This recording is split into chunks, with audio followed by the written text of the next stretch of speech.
What's up, people? Welcome back to the BCMA podcast. That's the Black Clover Martial Arts podcast. It's your boy Lucky from Lucky's Muay Thai, and I am stoked that the gym has been open a few days. We've had a great response. People are booking classes left and right. I'm super happy about that. I'm looking forward to see where this goes. I mean, I think we're getting a huge response. Obviously, there's going to be a spike, which is kind of odd because it's summer. And can we talk about the heat? So one of the strangest things I noticed going back to the gym was when we all went into hiding, it was early in the year. I mean, basically. And then when we came out of hiding, it was 100 degrees outside. So immediately, even with the new fan, the gym is a sauna. But, we'll get used to it over time. We didn't have time to acclimate, but we're going to have to acclimate pretty quickly. So let's talk about what's been going on with the UFC and the fighter pay. Let's talk about fighter pay. So, if you are looking to get paid by doing MMA or fighting, somebody told me a long time ago that the money is not in the fighting. The money is in the promoting. You want to get the asses in the seats, and that's how you get paid. So, yes, you can make money as a fighter, but usually it's only the top tier fighters that are getting paid. And part of the reason why there's such a huge discrepancy between like the top tier guys and the other guys is because everybody's an independent contractor. They are not like a league like the NFL, NBA. They don't have a union for the fighters. The Ali Act was not extended to them. They haven't fought for it hard enough. If you ask me, when people are trying to put unions together, there's always some pushback on it or who's organizing it, and all of that may be a real thing. But ultimately, they're going to have to pull together in order to make it better for themselves and for future fighters. If you've been fighting for 20 years and you're still, looking to try to make what you're really owed, then that's a problem with the system and not necessarily with each individual fighter. Clearly, back when the UFC started, and as they started to progress, they were offering a decent amount of money, but it was if you show, you make this much money, and if you win, you make this much money. And that's maybe understandable at the beginning when there's not a lot of money to be had, and also maybe an incentive for people to fight a little harder. I'm not sure if there's even any science really that shows that. However, it's a new day. They're making millions. They're a global entity. They're putting fights on all over the world. They make a ton of money. They got sold by the Fertitas for $4 billion. Clearly, the company is worth more and makes more than what they are showing their fighters in love and pay. So I would urge you, if you're a fighter, especially if you're an amateur, you need to start this now. First of all, you have to create some worth and some value for your skills. And that's the first thing you need to do, is have some skills. So you need to make sure that you're applying yourself in the gym so that when you get out there and you get an opportunity to perform, you do so at the highest level that you're able to at the point you are in your career, if that makes any sense. Asses in seats. So your performance will oftentimes urge the promoter to book you again and ask you at least if you want to be on another show. The more you do that, the more you perform, the more they want you on a show. Now, here's the other thing. You also need to be selling tickets. So you have to ask the promoter for extra tickets, and you have to get out in the streets and sell some tickets. The more tickets you sell, the better you perform, the more times you're going to get an opportunity to fight, the more times you're going to get to showcase your skills.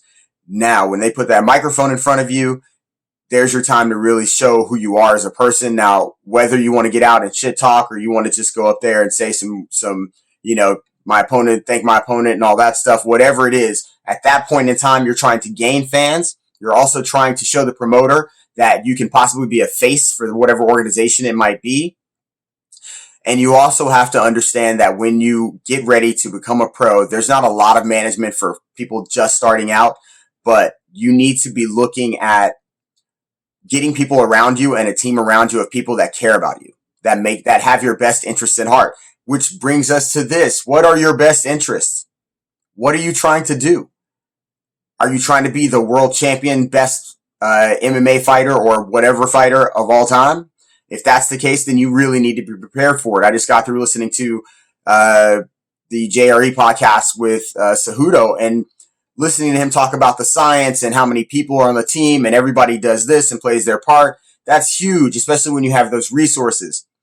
You may not, but you have to use whatever resources that you have to the utmost of your ability in order to make sure that you are getting the best that you can get for your time, and also that you're showcasing who you are and your skill level, and that people are out there pushing that and helping you achieve what you want to get to.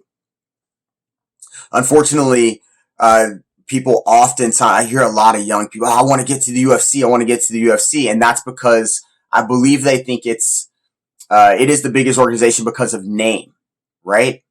But one championship is also a huge organization, and they're doing multiple kinds of fights in cages in front of huge audiences, and they pay well as far as, the word is coming out of there. They take care of their fighters. They're on a different idea of how things should be run. Better or worse, it's different. And it's an opportunity to go somewhere else. In 2018, shout out to MMA Guru for these numbers. In 2018, 187 of, I think it's 600 some odd fighter roster in the UFC made a six-figure salary. 187 of them made a six-figure salary. So if there's 600 people and 187 are making a six-figure salary, and you're thinking of going into fighting because you're going to make some sort of ton of money, you have to also consider that your coaches need to be paid, that you might have injuries, that all of your own bills need to be paid. This is a huge undertaking. And I'm not saying don't do it. I'm saying that if you're going in it just for the money, then you need to be 100% prepared that you get what your value is.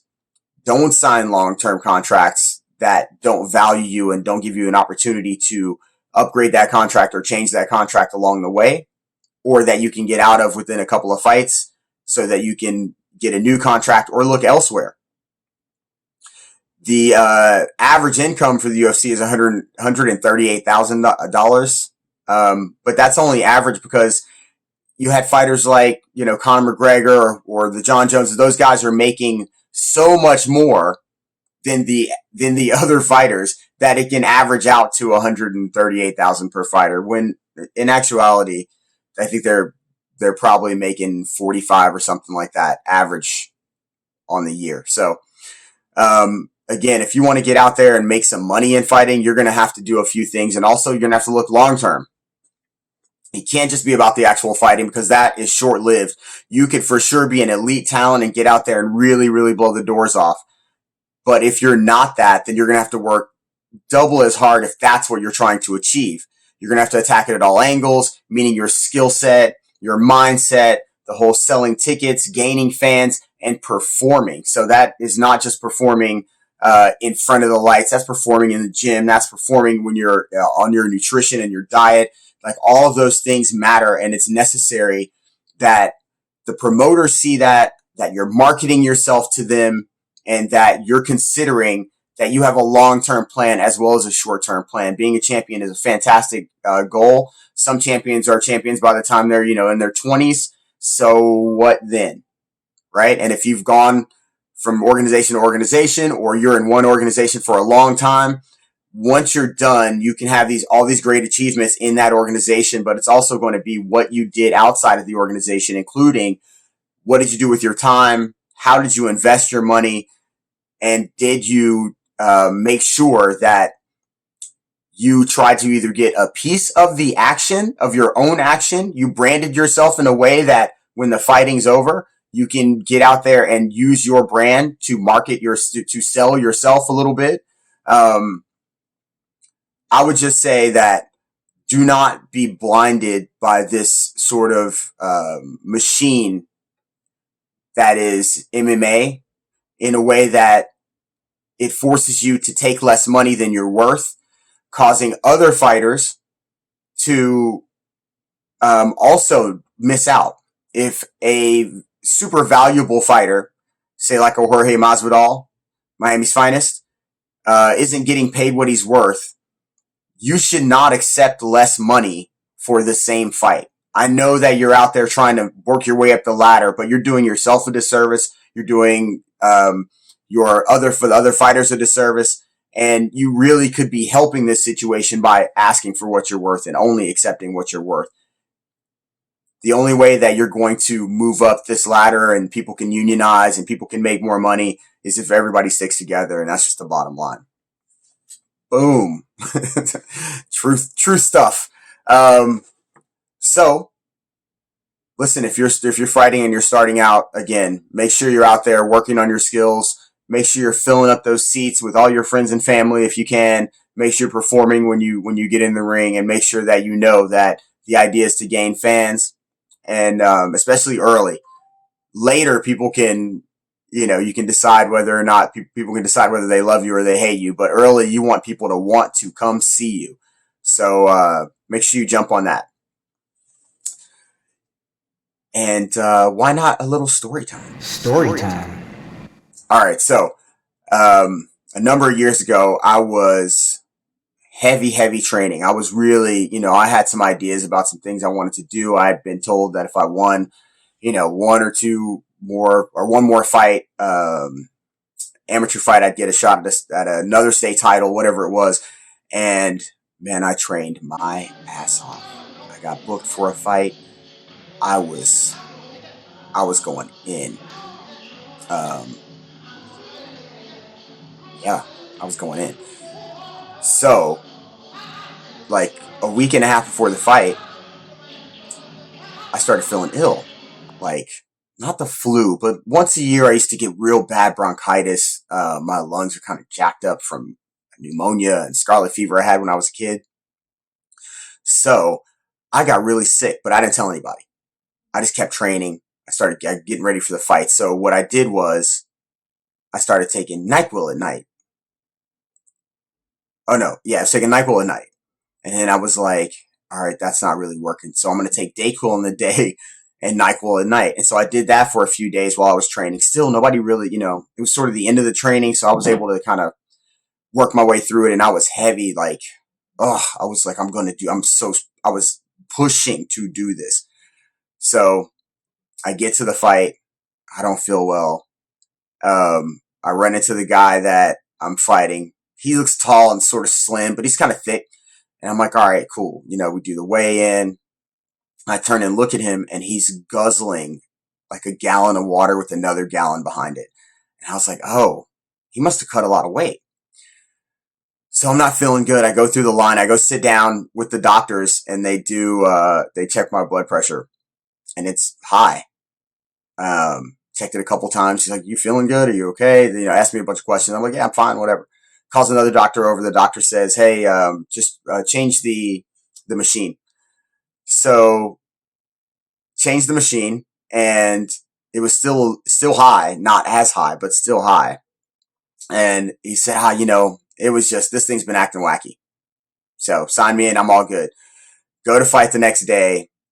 Fight starts. I'm amped up. I get out. I shoot a hard jab, snap this kid's head back. I'm like, it is on. And then my body just stopped working.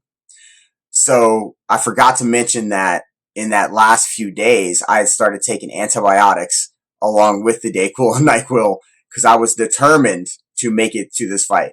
Nobody knew. When I was in the hotel, I had my own room. So I was in there coughing and hacking all night. Anyway, flashback forward to the fight. Step in the ring, hit him with the jab. I see his head snap back. I'm like, oh, I got this. He does not really flinch. He just starts going forward, and my body doesn't work. I try to throw a punch. My arm just kind of drops. And about 3 seconds after that, I hit the floor. I don't know what happened. I popped right back up, and I start to go to fight him, and the ref jumps in between us. He's like, you okay? I said, yeah, man, I'm fine. And he's like, okay. And he starts to step back, and I go, wait. And he goes, what? I said, what did he hit me with? And he goes, a spinning back kick. So he had done actually like a wheel kick and hit me like high cheek right by my temple. It was, woof. It was rough, man. I had a big knot there after it was over. Anyway, so I jumped back up, and I think it was to my credit that I jumped up because he didn't really go heavy after that. I mean, he basically clinched me and grappled me and kind of, held on because I was swinging for the fences. He ended up winning the fight, and I was devastated. I went out back. I was going to quit. I'm calling, telling my friends, sorry you came to see this. Calling my girl, oh, I quit. This is it. Came back home, so upset. And about a week later, my boy called me and said, "Hey man, I'm going to a tournament.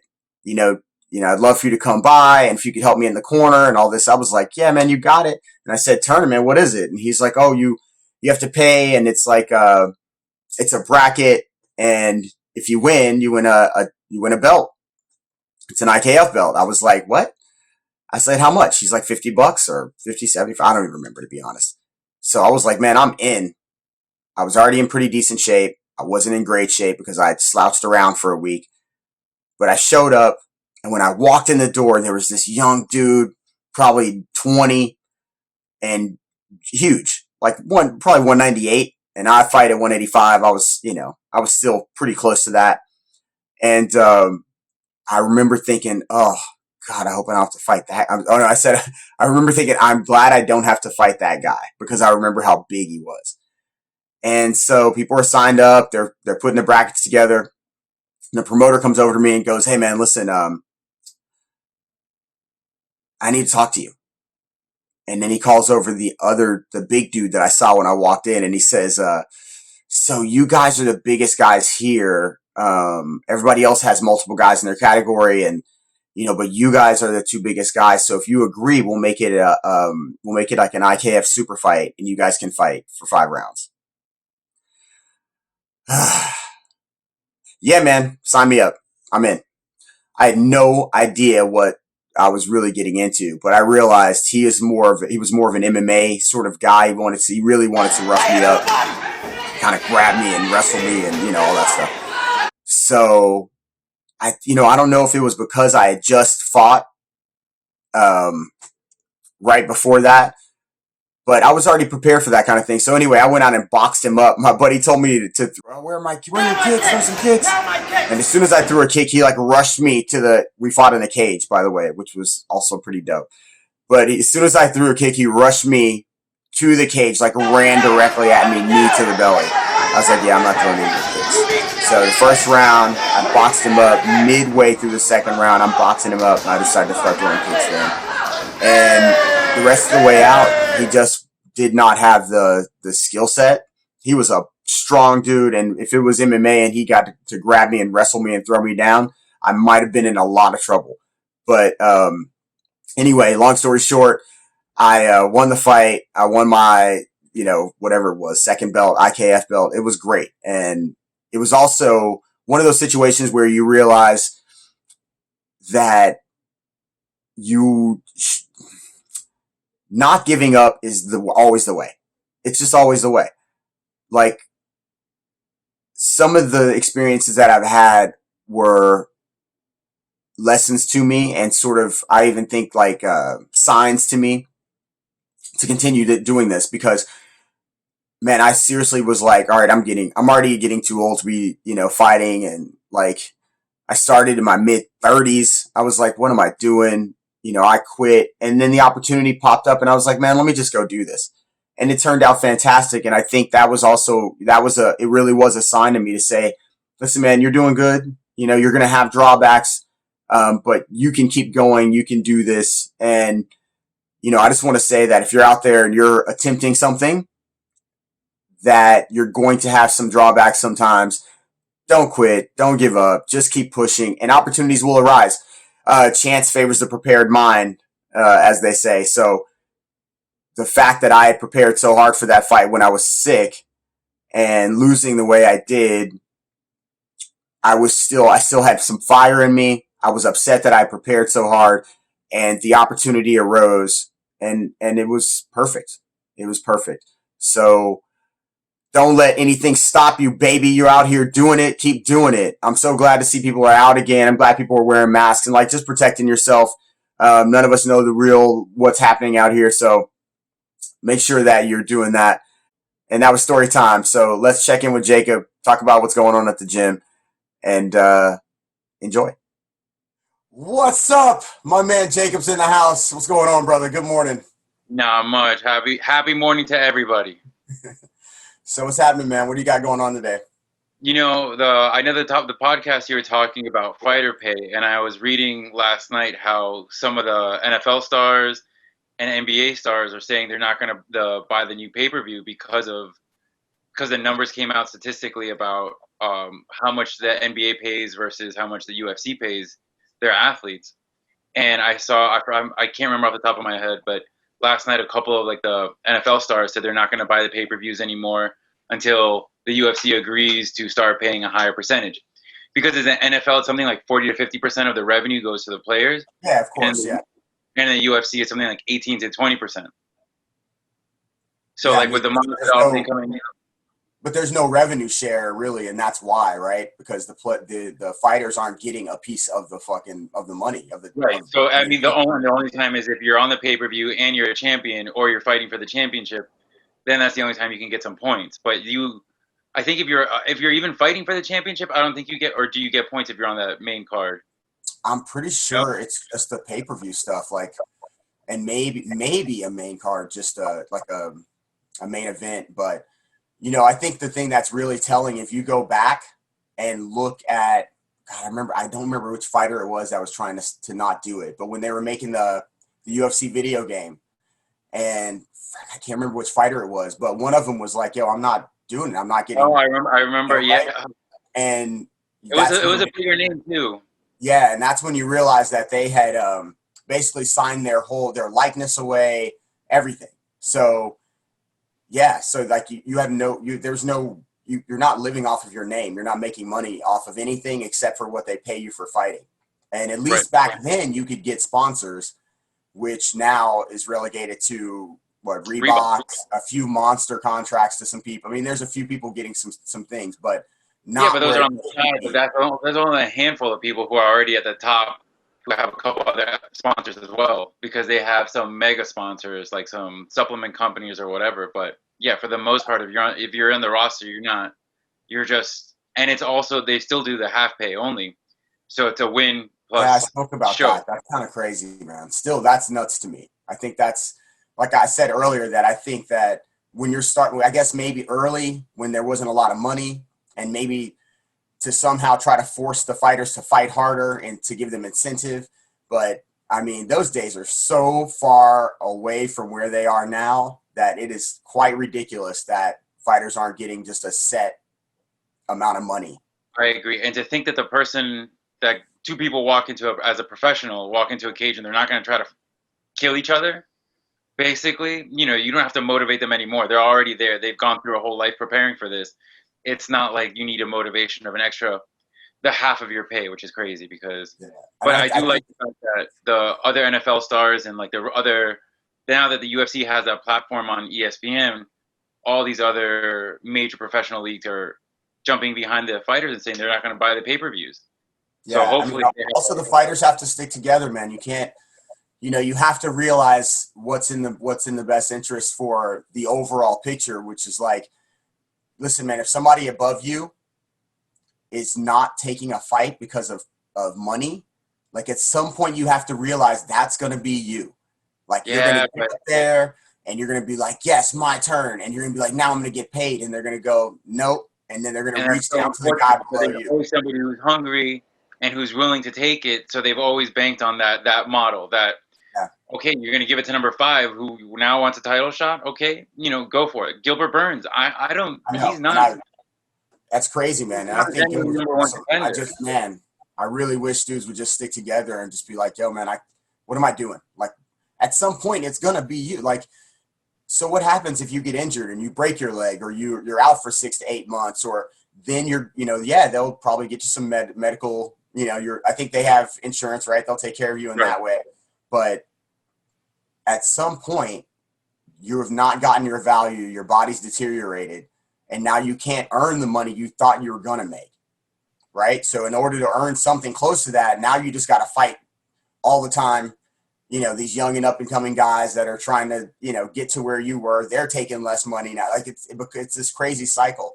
And it's unfortunate because you can look at other places. Now, I don't know what Bellator is paying, but I do know that you're allowed to go get sponsors, right? And every Bellator fighter has also said that they don't have the win and show bonus. It's not split. It's not a if you win, and they just get paid, and everybody's been happy. A lot of people. I mean, all those big names, even like John Wayne Parr when he was at Bellator, he did those 2 fights for Bellator.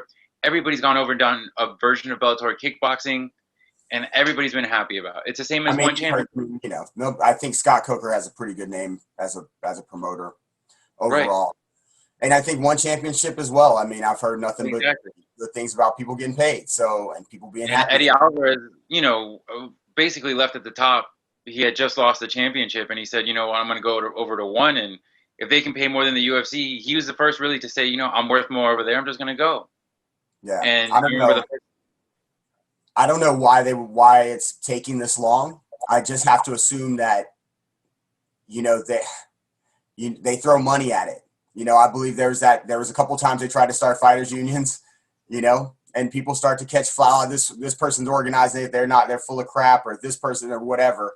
And then you see a couple of big names up there, and you're like, oh, I think Donald Cerrone was there for one. right, Maybe for a while he he at some was. point, but they offer those guys a little bit more money, a better contract, and they're taken care of, and then that all goes away again, right? But at some point, they're gonna need a union, like a fighters union, or like an Ali Act, or something that's gonna make sure they're taken care of. And I think with everything that's been going on in the times, and we see how much power a union has, especially let's say with the police union that's going on right now with our current times, where the police union just says, "Oh, you're trying to defund us. We have this much power." Imagine what a fighters union could do. At Right. this point, they're really bringing in the leverage for the fighters. Yeah, and I think the boxing model has kind of gone a little bit away. I think the MMA, like the UFC sort of model, all of that's kind of picked up a little bit.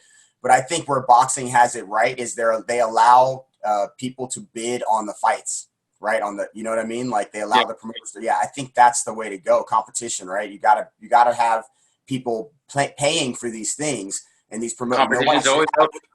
just control over the thing and be that's it. I don't think. I think there should be some sort of competition that way because fighters are getting screwed, man. To be honest, it's a lot to go out there and What do you possibly think of not. the Joshua? I mean, Fury fight that just got announced? Yeah, I was super excited. I'm still excited to see the fight, obviously, but I I caught at the end of that he said all I have to do is beat Wilder, I was gonna whatever. say, And I was yeah. like, So he still has to go through his third. He right. still I'm has to like, go through not the really. Wilder I mean, fight. I'm stoked. I'm stoked, but that's not really the what I was. And it's a weird way to make a deal too. That first, let me finish this. I have to beat this guy, and then I go on to Joshua.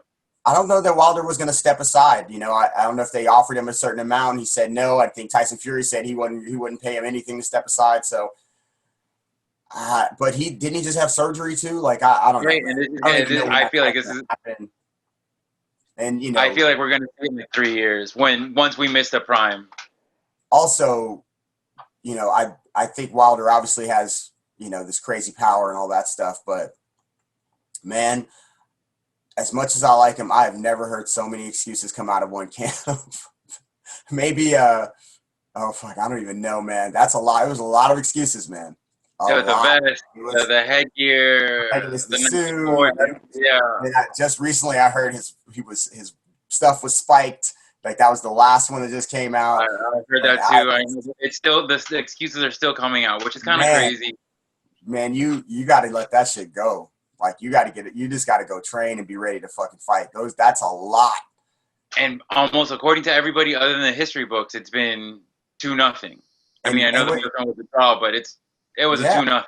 But now you're adding these things in your mind where you're like, it was this that time, it was that, it was this. So now you're focused on, oh man, I can't wear anything too heavy. Oh, I got to make sure I know what I'm drinking. Oh, I got it. Like you're adding all this extra stuff that wasn't a thing. Oh, let me look at his gloves. Hey, ref, check his Right. gloves. Like, there's a lot of stuff that you're adding onto your plate, and you already have a big enough task, right? It's better to You've already say lost twice. he's just really fucking skilled, and I'm gonna have to figure out a way to get around that, right? I'm gonna have to either my skill set may not build, but I can set better traps. I can, whatever, prepare for what he's doing in a way that's Because gonna be realistically, they've gone, what, 18, 19 rounds together already? yeah, Deontay should have some sort of okay, this is what I did the first time, this is what I did the second time, this is how I do it the third time. Yeah, and to be honest, they did all those rounds, and Tyson Fury's done nothing but gotten better. And Right? Deontay Wilder stayed pretty much. He looked almost the same, and then and I Tyson don't. Fury changed his style for the second fight. Yeah, I don't think that he. I think he was. I don't want to say exposed. That's not like, I think he just you could. It was on display. Um, his boxing IQ versus Tyson Fury's boxing IQ. And with the additional 12 rounds from the fight before, Tyson Fury came back and took all of it and just switched it on him. Yeah, So yeah, and he knew I what don't he was going to necessarily do. want to see a third one. He talked about it the whole time, right? He did, right? He basically said it flat out. Yeah. Are you excited to see the third one? Am I excited to see a third one? Yeah. Right. Yeah, I feel the same way. Just a sigh. All Like right, I'll so watch it. I want to see it, but it's not. I don't think that it's necessary right now. I think the Joshua Fury fight is necessary, I would love to see that this year. totally necessary, and I think Wilder would be best suited to take some time, Listen, get his we should surgery. fly over to the UK for 2021 and go to that fight. I mean, if they don't make us have to wait 14 days in the U.S., 14 days over there, so Well, I'm hoping in 2-3 years we'll be past that, so we can just fly over and go watch the fight. man, I would go. I would love to see that. I think if they do it at like Wembley or something, Yeah, which is what he said. It's going to be like the biggest UK pay-per-view ever. So it's got to be some massive. That's also why I don't want to see the Fury Wilder fight, because we've seen this already with the Ruiz Joshua. We've seen the biggest fight fall apart. Like, we've seen it fall apart already. So why do we want to see it fall apart again? Like, if Wilder beats Fury, it doesn't really still put him against Joshua. Like, they already said it's going to be Fury Joshua. So just fucking make it Fury Joshua. Like, why add the fact that what if Fury loses, and then I know. now you got Why Wilder throw that saying, out? I want the fight. Like, I don't know, man. And there's probably a contract that says that if he wins, he can get one more. Yeah, it's a lot, man. It's a lot. I'd rather just see, Joshua Fury, and then whoever wins, Wilder fights them. I'd rather be like that. I'd take that too in a heartbeat. So I was looking around on Instagram, and I'm checking out everybody's gyms, right? And in comparison to ours, and just in general. And I saw some people that were open last week, the week before last, where they relaxed restrictions around, and they were already full on, classes, people training hard. And then I saw some people that were super limited, boxed off, so what? I think what we did, I think everybody has to do what they feel comfortable with in this time. I feel like our government, especially within Florida, just said, you guys kind of figure it out what you guys feel comfortable with. And I know that you and I spent countless hours during quarantine where we figured out, okay, where do we feel safe opening back up? I still see my parents. You have your daughter. There's a lot of variables that we're bringing into this, and we're responsible for everybody else that comes to the gym as well. So yeah.